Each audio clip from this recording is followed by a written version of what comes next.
Welcome to another conversation in People in Fundraising. This podcast features interviews with nonprofit professionals who discuss their career journeys, lessons learned, and enthusiasm for working in fundraising. And here's your host, the founder of People in Fundraising, Tim Wilson. Hello, everyone, and welcome to Season 2 of People in Fundraising, a nonprofit professional conversations series where I try to give time to people in our profession to share professional as well as personal anecdotes that resonate with their life and career, as well as can be helpful for people in our profession. And I'm really excited today to welcome a person who exemplifies that on LinkedIn, Jen Wasem, who is joining us today from Puerto Rico. Hi, Jen. Hi there. Thank you for having me. My pleasure. It's good to connect with you. We've never met in real life, but I know. I appreciate you being a guest today. So Jen is a longtime development and philanthropy executive. She's also a board member, and going back to her LinkedIn content, a boy mom and a kindness advocate. So I love, and this is exactly why I'm doing this program, is to spotlight the people as well as the professionals in our industry. And you do that just with your LinkedIn blurb. So thank you. Oh, thank you. So Jen, I'd love, first of all, if you would share with our audience, what brought you to spend your summer in Puerto Rico, and how long have you been going to that island, and what does it mean for you to be there, please? Sure. Great question. I think some of those I'm still asking myself. My first trip to Puerto Rico was in 2013. Okay. And I had never been here before. In fact, it was a complete oops that I ended up on the island. I had a friend give me a silver bracelet, and she said that she had gotten it in San Juan. And I thought, that is a beautiful bracelet. I've got to go to this place. Yeah. So I came here, and it wasn't until after I got home and told her that her bracelet had inspired this big adventure that she told me it was from San Juan in California. Oh. So, but I've been coming here as much as I can.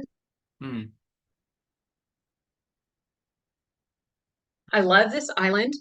I love the people. They're so resilient. They're so feisty. They don't work in filters. It's a very simple life here. And I'm drawn to it. And I was here in the fall, or in January, and I was here for, my normal 7 to 10 days. And as I was leaving, I thought, gosh, wouldn't it just be great to spend couple months here during the summer, and I thought, oh my gosh, that'd just be amazing. That's never going to happen. And then I kind of got out of my own way and thought, well, why can't it happen? I mean, Yeah. you really, really want it. If anybody wants anything, they can really make it happen.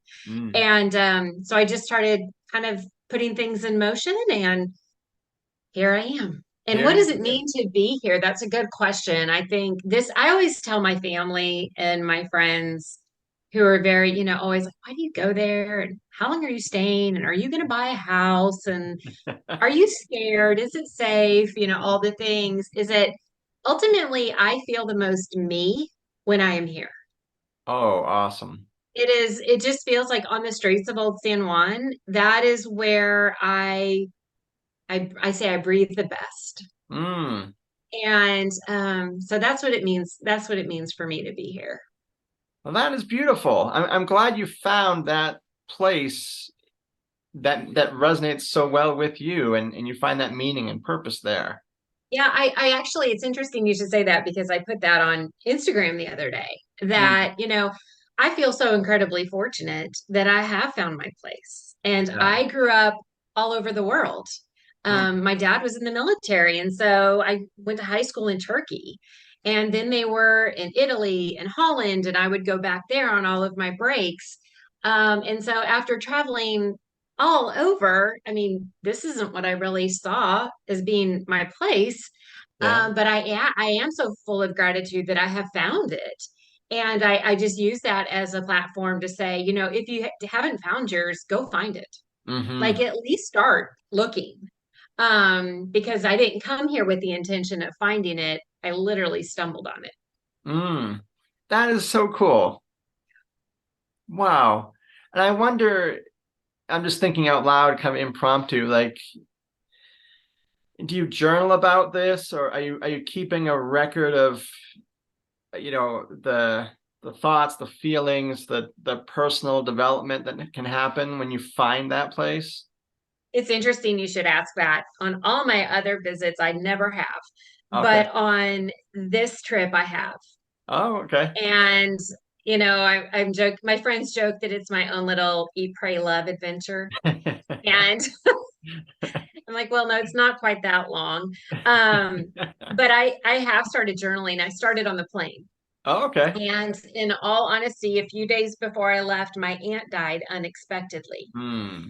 And I was torn over, do I still continue Yeah. and do what I've set out to do? And so I felt like on the plane, um, I just had all these words and I just needed to just release them. Yeah. And so I have started, actually. This is the first time that I've done that. So, Nice. and it's very interesting. Like sometimes I read through what I wrote and I'm like, did I write that? Like I guess I did. And so we'll see what happens with that. So cool. Thanks. I'm just imagining, and I don't want to put more on your plate, but I'm just imagining, like, a couple of years down the road, you could find a way to weave your journey and finding your place into nonprofit advocacy or the other roles you have in our profession as a board member and such. So Yeah, I hope so. We'll see. yeah. You never know. I never thought I'd be doing this, so I'm open. Right. Well, thank you for that, sharing that part of your story here, Jen. I'd love for you Sure. now to talk with us about your career in nonprofit work, and just, how long you've been in the field. And we've talked about you being a development and philanthropy executive and a board member. And you even posted this morning, I think, about a child oncology camp. So, like, if you want to weave Yes. any of that in, I'd love to hear it. Sure. So I actually graduated from college and worked in television for a while. Oh, okay. And then I had a communications background and I ended up on a Christian radio station as a morning show co-host. And that was a lot of fun. The hours were not, and I'm not a morning person. So I found myself, I could only get up at 3:30 for so long. Oh, goodness. And but one thing, what brought me to nonprofit was I loved the work that we were able to do at the station with the nonprofits in the community. Hmm. And that was how I started. I went to our local community center as the director of operations. Loved that. Then I started the first mobile outreach in the state of Arkansas. Oh, So we were in 4 rural communities because sometimes, there's just not services out there that are in town and closer to the highway. yeah. And then I went to the American Cancer Society. I had a lot of different roles there, Hmm. one of which was managing the Walmart account for the organization. Oh, And wow.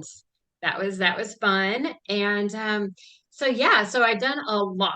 I don't really want to say how many years I have been in there. Somebody can go to LinkedIn and find that out. Because I can't really believe I've been in nonprofit as long as I have. Hmm. But I do love it. And I have always believed that, you know, just because somebody's in nonprofit, I think sometimes there's this idea that, oh, they're just so heart driven, right? Oh. But some of the smartest people I've met work in nonprofit. And Hmm. so I love the community aspect. I love the business aspect of it a lot. And Oh, okay. a lot of people don't. And I love the strategy of it. It is definitely, obviously, as you know, a field like you're never done, Right. right? And I think that sometimes can get exhausting, Hmm. right? Because even at the American Cancer Society, I mean, I always would tell people, donors, community members, I would love to be unemployed because Mm, that would mean that there was no need for my job, sure. right? Yeah. And we're not there. So it is, I think, as I get a little, I'm not going to say older, I just say wiser. So as I get There you wiser, go. I think I'm a little more tired. And so I'm having a lot of fun leaning into some consulting work, really trying to find out, what is the next thing? What do I want that to be? But also leaning in as a volunteer. I have Oh, volunteer mm, um, in ages, honestly. okay. And so I've so enjoyed volunteering at different organizations, and I've always thought, gosh, it'd be cool to volunteer there. Right. And then also leaning in some mentoring, and then also, like you mentioned, I do work with the Children's Oncology Camping Association. I Oh, help yeah. them with all of their development strategy. Oh, okay. And so very passionate about what they do, and I'm just thrilled that they let me hang out with them and share ideas. So Oh, that's awesome. That yeah. just sounds like such a well-rounded, diverse portfolio. You go from board member to volunteer, Mhm. consulting, and I'm intrigued. You talked about being drawn to the strategy and the business side of I nonprofits. am. So tell me a little bit about that, please. I Yeah, I think sometimes that is missing. Mm, Um, and it took me a while to realize, there's a lot of competition in nonprofits. yeah, Um, there's only so much money to go around, so many donations, so much yeah. time, so many volunteer hands. And I thought, I think at some point, maybe I need to look at this more. What if I worked for a for-profit organization? Well, you Mm, got to keep the lights on. And this is really no different. In fact, we have an incredible mission wherever I was and what we were doing. And then I think also too, working with the Walmart account. That was started out as well, it was seven figures and we grew it to eight. wow. And that was a business strategy with the largest retailer Yes. in the world. Um, Yeah. and that is where I kind of found my sweet spot, in all Mm, honesty. And so I think corporate appreciates when nonprofits approach them with a business mindset mm, because they're in business too. And they want to partner with people who are like-minded, as well as like-hearted to meet their strategic goals as well as the organization's. mm. And so that's where I have the most fun, in all honesty. Yeah. That is really neat. And it reminds me, you've posted a couple times since you've been in Puerto Rico about um, rounding up or making or being asked to make a donation when you're checking out at Yes. stores. Yeah. So So I took an Uber over to San Juan Walmart. And as I was checking out, there's always these roundup campaigns at checkout or a scannable campaign. And, we've all seen it. We've all been inundated with it. And the lady at checkout, the cashier, asked me, do you want to round up? And I said, well, yes, I do want to round up. And so many times we try and work with corporations to do initiatives like this, right? And it doesn't matter how much great marketing you have from the nonprofit or for the business. It does not matter what marketing looks like. It doesn't matter what that scannable piece of paper looks like. If you don't have buy-in from that cashier, yeah, you're flat. You're going yes, to be worse than flat, right? yeah, And so as part of that strategy working with corporations, I would always say, okay, now when are we going to have the team meeting? Right? mm, When are we going to talk to the staff? When are we going to set some goals? How are we going to get that buy-in? Otherwise, all of this is a complete waste of time. right, And yeah. so it was just a great reminder when I was there that, really sometimes I think it's underestimated the importance of the customer facing staff on really great execution of campaigns for nonprofits. Oh, definitely, definitely. And I saw that. I work in prospect development, prospect management. This is my day job and I have for 20 plus years. But twice a year at my first employer, we had fall reunions and spring reunions, and we were trained on, alumni and their spouses and their children and grandchildren and friends are coming back to campus. And, Yes. just as you said, like all of the strategic vision of organizing the professors' teaching calendars and the catering, all that doesn't matter if the people trained to greet the people coming back to campus mess it up somehow. Exactly. I mean, if the cashier in San Juan had not asked me if I wanted to donate, Yeah. I would have never known. And, and it's so, and I told her in my very broken Spanish, that she is the one who makes a difference Yeah. for Children's Miracle Network hospitals. I mean, she is working. Yes, it's a Walmart campaign, it's a Sam's Club campaign, but let's be very clear. She asked and I gave. And Yes. so I don't really know if that's what I said to her, but that was my heart intent when I was trying to communicate to her. So Yes. Good intentions. exactly. Exactly. Very true. Yes. Well, Jen, and thank you for that piece of your story. And if we can pivot now from those good intentions and the kindness advocacy that you bring to your LinkedIn posts, which is how we got connected and how I thought this is someone I would like to talk to. I want to talk or have you talk about several posts that have resonated with me as I put together our questionnaire. This past spring, you posted about how your father, who served in the military, was on the phone with the general, and you walked in the room. And tell our audience what your father said, and then what about that experience resonated with you? Why does it still have a special hold on you all these, whenever that was, this time since? Yeah, it resonates. And I think too, it's interesting as a parent, he probably didn't think that much about it in the moment, but it stuck with me forever. Yeah. And don't get me wrong, there may have been a part of him that just did not want to talk to the general in that moment, right? I mean, after years in business, right? You kind of go, oh, I gotta go, like, oh no, my kid walked in.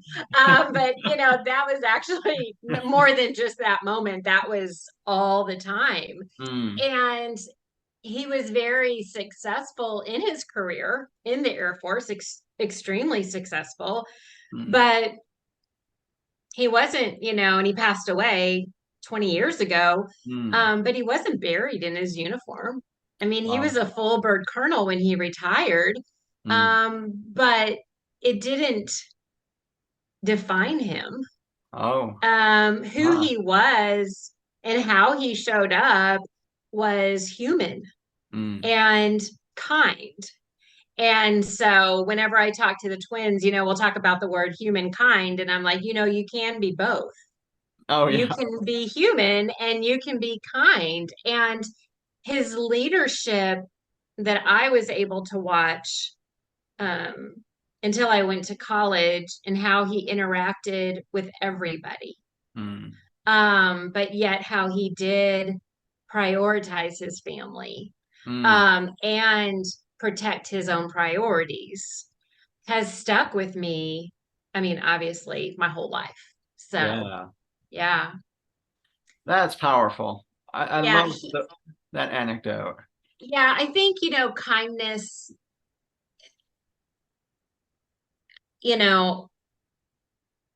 we were raised to treat everybody the same.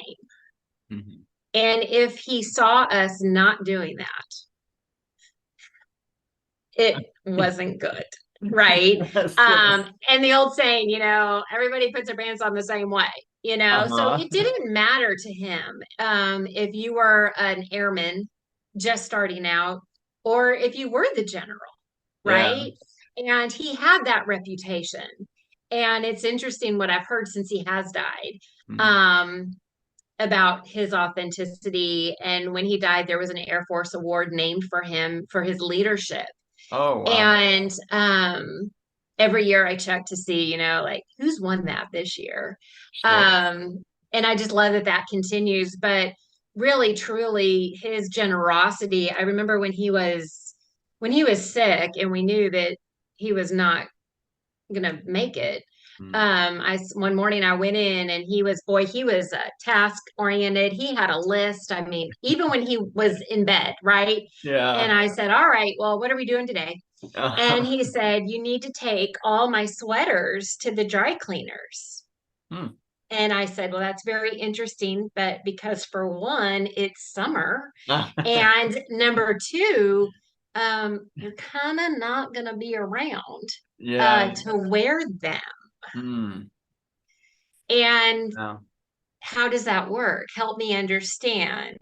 Like, I'll do whatever, but Yeah. I'm not understanding this. And he said, because we're going to donate them. Oh. And I said, we're going to donate them, and we're going to dry clean them. And Mm. he said, Jen, we don't give garbage. Mm. We give the best. And Oh. just because somebody is in need doesn't need they need your junk. Mm. And so through that, and through growing up and raising the twins, it has very much been a mindset of don't give what's left over. Mm. To Yeah. give is to really give, like to walk into your closet and not be like, well, I don't wear this anymore. I'll just give it away. It's Mm. very much, what do I love that I can give? Oh. And that's very much been just sort of the cornerstone of how we navigate. So I love that. That is great. And it reminds me of a quote from Maya Angelou, who said that among its benefits, giving liberates the soul of the giver. it does. It really does. And I think that there have been times where life has been overwhelming. I mean, we've all had that. And one of my favorite things to do in that moment is to go and get a dozen roses and to then distribute them to my friends. Oh, wow. Like Wow. one here, two here, one here. And it's amazing after that exercise, I feel great. Mm. And suddenly, like whatever it was that was so big before I went to the store and got the flowers is now just whatever. Yeah. So it really does. And I think that's one of the beautiful things about philanthropy, is that you truly do have the opportunity to walk alongside people. And what's gonna like what as a donor, what makes your heart sing? What gift has brought, you the most joy? Yeah. Like what impact do you want to make this side of heaven and afterwards? And Hmm. to really empower them and work with them to make that work in a way that just overflows their cup Yeah. is just joy. It Yeah. definitely is. And at the risk of, uh, it's not my story. It didn't happen to me, but I just heard about this story yesterday from someone I work with. He was traveling in the Mid-South last week. He's a fundraiser.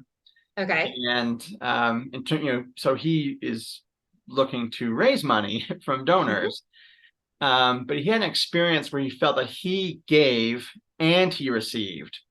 And so when you talked about this side of heaven and the other side, the story was that my coworker was driving off the GPS, felt he should go in this direction, passes an older man sitting in a chair in a parking lot.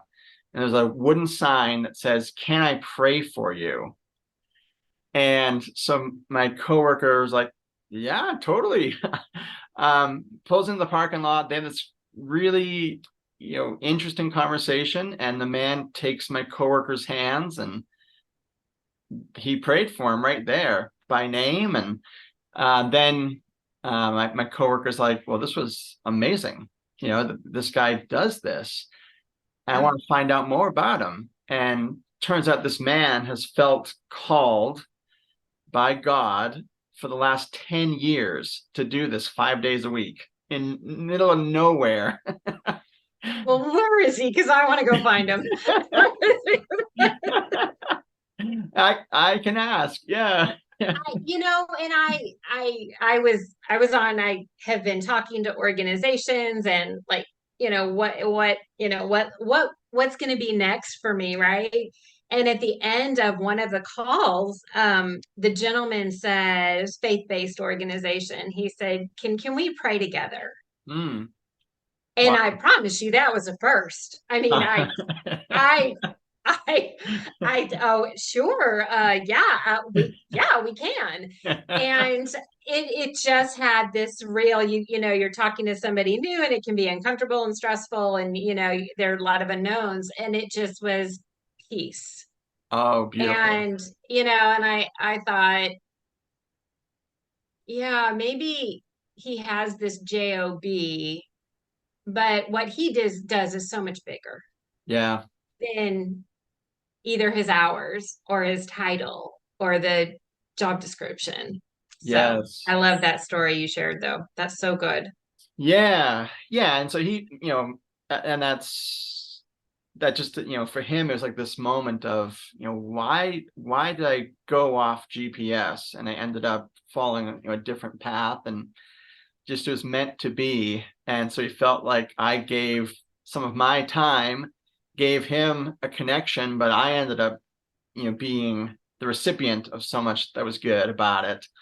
I just want to share this quote from Arthur Brooks before we get back on track with the question. Yeah. But Arthur Brooks, the social scientist and writer for The Atlantic, said that, in quoting him, that I, for one, believe that life is not meaningless and that there is a cosmic purpose to my work and yours, that we have a divine nature that endows my existence and yours with transcendental meaning.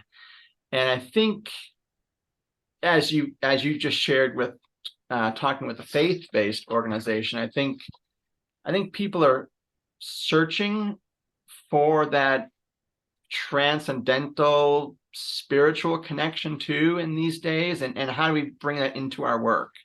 Yeah, and I think that everything I do, I want it to outlast me. Yeah. Like, in order to work with a nonprofit, I have to be pretty passionate about their mission. I don't, it's got to get me out of bed. But there are those moments, and there are the moments that you don't really know what the ROI is going to be, if it's ever really going to make a difference. But there are moments in nonprofit where you go, that made a difference. Yes. That made a difference. And I was flying back from DC one time, and flights were a mess, my seats were a mess, and I ended up sitting next to this man who was a handful. And he sat down and he said, "Oh, I'm so glad you're not fat, because I don't like sitting next to fat people on a plane." Wow. And I said, "Wow, well, I'm so glad you're not judgmental, because I hate sitting next to judgmental people on a plane." And he actually was sitting next to me, and his chief of staff was on the end. And his chief of staff giggled, and his chief of staff looked down at me like, and the man said, "Do you know who I am?" And I said, "I have no clue who you are." And I said, "Do you know who I am?" Yeah. And his chief of staff, you could tell at that point he was like, "Oh, this is going to be a long ride." But the man and I, the executive, we ended up talking about everything, about homelessness and poverty and kids being hungry, and why do homeless people have cell phones and dogs? I mean, if they can afford cell phones and dogs, then they should be able to go get a job and all the things. And I think by the time we got off the plane, he was as equally frustrated with me as I probably was with him, in all transparency. And his chief of staff said, will you give me your card?" And so I did. And I thought, well, that is the end of my job here, because I mean, he's probably going to call the executive director and whatever. And the next week, we received a very large donation in the mail Oh, wow. and from the man, Well, awesome. and with a note from the chief of staff. And he said, you may not realize this right now, but you made a change. Mm, And, and so that's that. He didn't know getting on the plane. I didn't know getting on the plane, the yeah. frustration. And you know what? He and I kept in touch for years until he passed away. Oh, that's And wonderful. and so yeah, so you just, but I think more than anything in those scenarios, to be available, it would have been so easy just to put in my earbuds and just be like, ugh, Yeah. Right. he's a handful and I do not have the time or energy. But to be available for conversation, to be available to listen, Yeah. and to care. So yeah, he was searching, and something in that conversation I was searching for too. Yeah. Yeah, That's a wonderful anecdote. Thank you, yeah. Jen, for sharing that. You're welcome. I want to touch on another one that you've shared on LinkedIn, and you've referred to your twins a couple times in our conversation so far.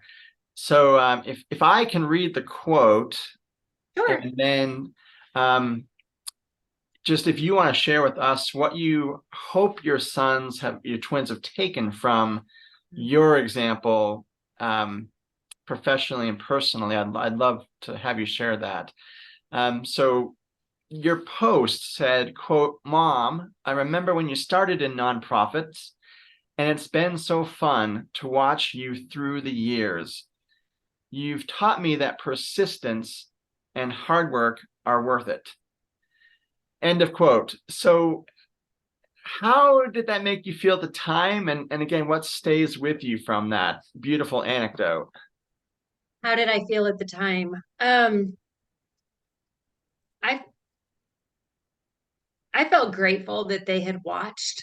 Mm, I really did. And I was a single mom for many, many, many years. And so we would call ourselves the Three Musketeers. And, normally if I was doing some sort of outreach event or a community event, they came along, oh, like, okay, like you're going to have to stuff envelopes and yes. you're going to have to, restock bottle water and all of that, so we were sort of in the nonprofit together. Mm, And then they saw me, I think, and I know they saw me move from that real hands-on role into that strategic role, into yeah. that corporate role in nonprofit, right? And so they have seen not the progression, but just how did that change? Mm, And I was thinking about it this morning about that quote and how interesting it is that as a parent,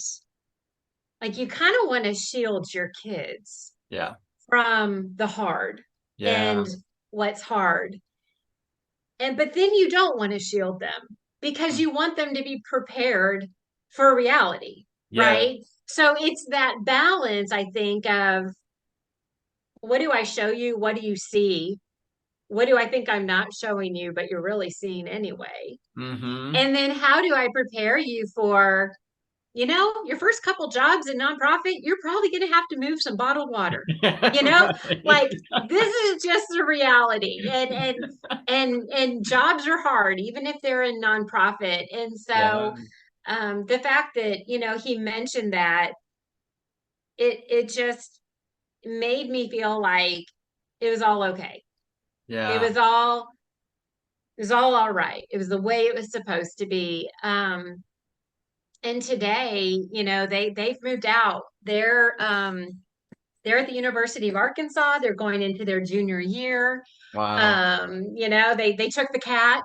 I don't even have the cat. So the cat lives with them now. But I'm able to see now day to day, maybe what carried over or what didn't carry over. Yeah. And I was never that mom who really worried too much about grades. I Yeah. never worried too much about their hair. I never worried too much about how clean their room was. Mm, Um, but I did want them to be kind yeah. and aware of their surroundings and respectful and grateful. Mm. And so those were sort of the pillars which we did day to day. And I was that mom who would go to parent teacher conferences and they would want to talk about grades. And I was like, no, I just want to know, like, do they sit next to the kids in the cafeteria that are alone? Mm. Because more than anything from this, and I know that as a teacher, you are called to this is what you do. Yeah. But this, the human nature, them being good humans, that's what I want to know about Yes. because that's going to last 30 years from now. Yeah. They don't even know how to write cursive. So let's not even talk about, like there's so many things that are like we could talk and not talk about, but how do you see them at the age of 21? How Yeah. do you see them at the age of 30? Yeah. That was really the mindset raising them. I love that. And it gets back to what you said earlier, the human kind. You can be both human You can and be kind. both. You can be Yeah. both 1,000%. Even my landlord here, I mean, he's so funny. He's going to America today with his brother because he thinks America's not safe and he wants to protect him. Oh, And then ironically, everybody asks me if I'm safe down here. huh. And so, we all think somewhere else isn't maybe as safe as where we are. Yeah. But he says, you're just such a nice tenant. And I'm like, okay, well, really, it doesn't take that much to be kind. Right. It Yeah. just takes a little bit of slowing down Yeah. and listening and relating, and that's it. Yeah. Absolutely. Those soft skills that you can't learn out of a textbook in a classroom. You can't learn them online. That's my wife and I have 4 kids, and the struggle over screen time is real. It is. It is. All Yeah. of those things. When do they get a cell phone? When Yeah. do they drive? When do they? I mean, it is. It is, and I just have to go back to when I want to look back and be critical of myself as a parent. Like I know I did my best in that moment. It Mm, wasn't like I showed up that day and thought, wow, I really want to mess these kids up today. right. That was not it at all. I mean, it was 1,000%. I really want to do right by you. Right. Yeah. And I want, and I just want you to be a good human. So, Yeah. but yeah, parenting is not for the faint of heart. No, it's not. It's not. We watched a live action Peter Pan movie on Disney Plus this week, and at some Yeah. point, Wendy, the character Wendy, turns to someone else in the cast, and this really profound quote that she says, because I think it was like the Lost Boys or someone, like, they want to stay young and have these Right. fun adventures and no responsibility. And Wendy says, I've thought about this, and I think growing up is the biggest adventure of all. And I think, So true. like the good intentions you talked about earlier, like being Yes. present, doing your best, and whether that's for your family, for yourself, and for others, what can you learn as we grow up and develop and try to refine ourselves as both human and kind. So, Yeah, I think too, there's this, I thought when my, mom and dad were 50, that they were grown up. Like mm, they had, I don't know, learned everything that they were supposed to learn, right? And yeah, now I'm like, no, we're always learning. And I'll go back to the twins and say, I apologize. Like mm, I messed that up. And I'm so sorry, but your mom is human. And yeah, I'm always going to be human. And, but I'm trying to get right. And I will say sometimes people will say, well, wouldn't you want to be 20 again? And I'm like, no, I would not want to be 20 again. yeah, Like I like this learning and I like the excitement of what's ahead to learn. absolutely. Yeah. Yeah, so powerful. Yeah. And I think it's one of the impetuses for me to do this professional conversation series is I'm learning from lots of other people. And at this point, I've talked to about 70 people, and I've got Yeah. about that Amazing. many in the pipeline. But also, like, it's not about my own learning so much. I mean, that's part of it, but it's also sharing it with whoever is watching and listening as well. And what can we all learn from others? Yeah, it's like, when somebody else can help me learn before I actually have to learn it, Yeah. then I'm more prepared in my own learning. It Yeah. sort of sets the runway for that. And I always say, like, even with the mentor mentee relationship, sometimes I giggle and I'm like, sometimes I feel like the women I talk to, like, I don't know what they learned from me, but I learned so much. Hmm. So Yeah, yeah, I understand. I understand. definitely. Well, Jen, this has been such a great conversation so far. I want to, if we could leave with this last question. It's a quote from Brene Brown. And before we recorded, you specifically said you'd like to dive into this. And so I'd love to hear your thoughts on it. It's from Brene Brown's book, Rising Strong. And so I'll read the quote, and then I'd love to hear, what about this speaks to you, and share any experiences you've had. Sure. So, quote, men and women who rise strong are willing and able to rumble with their stories.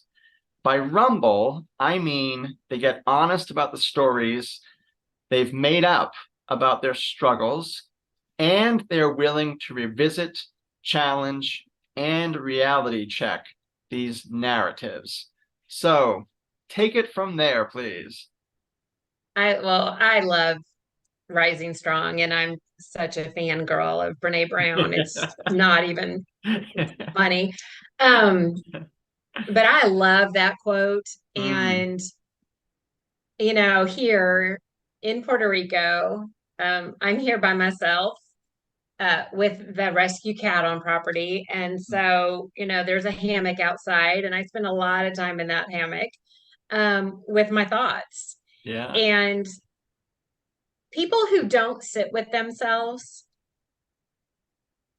are really missing out, Mm, because in my time here already, I've had to really challenge some of my own stories. mm, And, Jen, does it really happen that way? mm, Or were you kind of out of line? mm, Or maybe it did happen that way. So let's understand my response. mm. And so people who are not able to get very transparent with themselves and their stories. Stories are called stories for a reason. Hmm. And, so it's like, what is my truth? Yeah. And to me, is it the most fun work? No. I mean, I would much rather go to Old San Juan and shop, right? Right. Yeah. But if I'm going to be the strive to be the best me, the best mom, the best daughter, all the things, I better know my story in a Yeah. way that is truth, Mm, and that honors everybody, and that helps me show up as the best me possible. And that requires an insane amount of work. yeah. It doesn't just, you don't just stumble over the cobblestone street and go, 20 years ago, I've been telling myself the wrong story. That does Mm, not happen. mm, Um, you have to get quiet. You've got to journal. You've got to breathe. And in order to do all that, we have to pause. yes. And sometimes we have to intentionally pause. Sometimes we have to say, I'm going to Puerto Rico for 2 months. I'm going to pause and I'm going to get my story right. Mm, And so but I encourage anybody in that work, because you will come back a different person, mm, and everybody will benefit from that, right? So that work that we do individually, um, it benefits my boys, it benefits my work, it benefits my circle of friends. Um, and so they're definitely worth kind of digging into what is that truth. yeah. Oh, that was really meaningfully well put. Thank you, Jen. Thank you. Thanks for asking. And it reminds me, I'm reading the current book by Bruce Feiler. I don't know if you're aware of him. He has a wide-ranging bibliography. One is Walking the Bible, and another one is the Tech Wise or Tech Savvy Family. Oh, And lately he's been doing more work, longitudinal studies about people and how they find fulfillment and meaning in their job. And so the latest book is called The Search. And I don't know if it's his term or if he's citing others, but what you just talked about being quiet and still and pausing, somewhere in that book, it's called personal archaeology. And it's exactly what you were talking about. I'm telling you what, talk about uncovering Yeah. and going below all the layers, all the dust, Yeah. right? And just going, okay, what is it really? What is it really? And I think, I saw something, I love Mel Robbins too. And she said the other day, at some point you got to quit eating through it. You got to quit drinking through it. You got to quit shopping through it. You have to quit working through it. You have to quit volunteering through it, and you have to sit with it. And if you don't ever sit with it, you will keep doing all of those things. Yes. And it will never stop. And so, taking an intentional pause. Now, do you have to be as drastic as I have been in this? No. But I do know myself, and I know what is required to do that archaeological digging. Yes. And so I recommend anybody who is interested in that to do whatever they can to set themselves up for success. Because you're probably going to unearth some stuff that you just really don't like. Absolutely. And so it helps to go to Old San Juan and walk up and down this. That's where I'm going this afternoon, to just walk up and down the streets and go, wow, that's not what I expected this trip to be. But at the same time, being open to letting it be whatever it's supposed to be. Yeah. Saying, I'm available. I'm going to do the work. I'm going to dig. I'm going to get dirt. And believe me, digging is dirty work. Digging and doing a dig like that, it's not glamorous, right? It's not, it's dirty and it's hard and it's hard work. But you're going to find literally some gold in every bit of that. Yeah.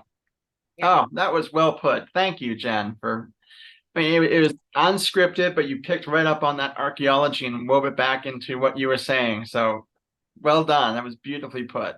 Thank you. Thank you. Well, Jen, this is the hour mark for us here with our conversation. I want to make sure you get to walk the streets of Old San Juan this afternoon. Thank you. Thank you. Yes, but it was just a delight to connect with you virtually. And thank you again. Well, thank you for reaching out. Thank you for what you do. Thank you for having this platform that shares more than, philanthropic best practices. Because what I've learned through my time in philanthropy is that really the most interesting part of my peers is not often fundraising. It's what makes them so unique that makes them fabulous fundraisers. So definitely. Yeah. Well, thank you. I appreciate your kind words. Yeah. And I hope you have a great rest of your time in Puerto Rico. Thank you. I appreciate you. You as well. Thank you, Jen. Thank you. Bye-bye. Bye.